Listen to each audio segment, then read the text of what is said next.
So ವೀಕ್ಷಕರೇ, ಇವತ್ತು ಧರ್ಮಸ್ಥಳದಲ್ಲಿ ಸಮಾವೇಶ ನಡೀತಾ ಇದೆ. ಸೊ ಇದರ ಒಂದು ಉದ್ದೇಶ ಏನು, ಇದೆಲ್ಲ ಕಾರ್ಯಕರ್ತರಿದ್ದಾರೆ. ಸೊ ಅವ್ರ ಹತ್ರ ಮಾತಾಡಿ ತಿಳ್ಕೊಳ್ಳೋಣ ಬನ್ನಿ. ಸರ್ ನಮಸ್ತೆ, ನಿಮ್ಮ ಹೆಸರು ಮತ್ತು ಯಾವ ಊರಿಂದ? Nanjundaraju sir, Basaralu, Mandya district. Mandya district. Okay, ಇಲ್ಲಿ ಸಮಾವೇಶ ನಡೀತಾ ಇದೆ ಅಲ್ವಾ, ಇದ್ರ ಉದ್ದೇಶ ಏನು ಸರ್?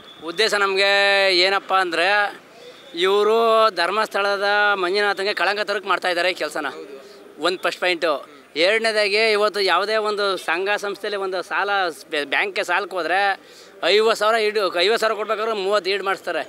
ಇವ್ರು ಏನು ಈಡಿಲ್ಲ ಪಾಡಿಲ್ಲ, ಒಂದು ಆಧಾರ್ ಕಾರ್ಡು ದುಡ್ಡು ಕೊಡ್ತಾ ಇದ್ದಾರೆ ಧರ್ಮಸ್ಥಳ ಸಂಘದವರು. ಏನೂ ಇಲ್ಲ, ಬರೀ ಒಂದು ಆಧಾರ್ ಕಾರ್ಡು, ಗ್ರೂಪ್ ಫೋಟೋ ಅಷ್ಟೇ ದುಡ್ಡು ಕೊಡ್ತಾ ಇದ್ದಾರೆ. ಅವನು ಎತ್ತಿಡ್ದಾನಲ್ಲ, ಅವನು ಉಳಿದಿಲ್ಲ. ಅವನು ಚಿನ್ನಯ್ಯನಾರು ಆಗ್ಬೋದು, ಇನ್ನೊಂದು ಹೆಸರು ಚೆನ್ನಾಗಿದೆ, ಅವರಿಬ್ಬರು ಉಳಿದಿಲ್ಲ.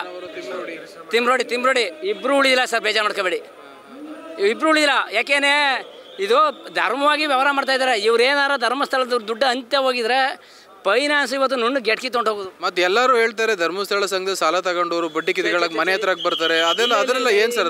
ಇಲ್ಲ ಸರ್ ಮಾತು ಹೇಳ್ತೀನಿ ಕೇಳಿರಾ. ಈಗ ಬ್ಯಾಂಕಲ್ಲಿ ಸಾಲ ತರ್ತೀನಿ, 1 ಲಕ್ಷ ಸಾಲ ತಂದರೆ 2 ತಿಂಗಳು ಹೋಗ್ದವ್ರು ಏನು ಮಾಡ್ತಾರೆ? ಬರ್ತಾರೆ ಮುಟ್ಕೋಲ್ಗೆ.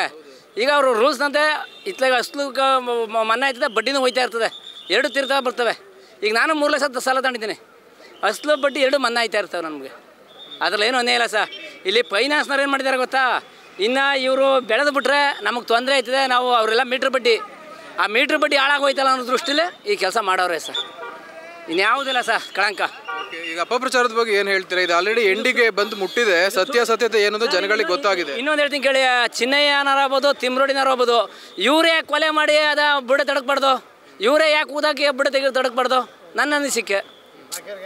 ಈಗ ನನಗೆ ಗೊತ್ತಾ, ಈಗ ಇಲ್ಲದೆ ಬುಡ ಇಲ್ಲದೆ ಅಂತ ಈಗ ಅವ್ರ ಏನು ಮಾಡ್ಬೇಕು ಗೊತ್ತಾ? ಮೇಲ್ ಡಿಪಾರ್ಟ್ಮೆಂಟ್ ಹಿಡ್ಕೋಬೇಕು ಅವನ. ಎಲ್ಲಿ ನಿನ್ಗೆ ಹೆಂಗೆ ಸಿಕ್ತಿದ್ದು, ಯಾವ ತಾವು ಸಿಕ್ತು, ಬಾಯಿಲಿ ಅಂತ ಎಕ್ಕದ ಹಿಡ್ಕೊಂಡ್ರೆ. ಅದ್ರ ಬಗ್ಗೆ ಹೇಳೋದಾದ್ರೆ, ಈಗ SIT ಆ ಬುರುಡೆ ಚಿನ್ನಯ್ಯನ ಮಾತು ಕಟ್ಕೊಂಡು SIT ರಚನೆ ಮಾಡಿದ್ದಾರೆ ಕಾಂಗ್ರೆಸ್ ಗೌರ್ಮೆಂಟ್ನವರು. ಸೊ ಕಾಂಗ್ರೆಸ್ ಗೌರ್ಮೆಂಟ್ ಬಗ್ಗೆ ಹೇಳೋದಾದ್ರೆ ಸರ್, ಕಾಂಗ್ರೆಸ್ಸು ದಳ ಅದು ನಮ್ಗೆ ಅದಿಲ್ಲ, ಪಕ್ಷಪಾತ ಇಲ್ಲ, ನಮಗೆಲ್ಲ ಒಂದೇ. ನಾವು ಅದೇ ಹೇಳೋದಿಲ್ಲ. ಒಟ್ಟಲ್ಲಿ ಏನಪ್ಪ ಅಂದರೆ, ಇವರು ಈ ಧರ್ಮಸ್ಥಳಕ್ಕೆ ಕಳಂಕ ತರಕ್ಕೆ ಸಲುವಾಗಿ ಕೆಲಸ ಮಾಡಿದ್ದಾರೆ sir. Okay sir, thank you.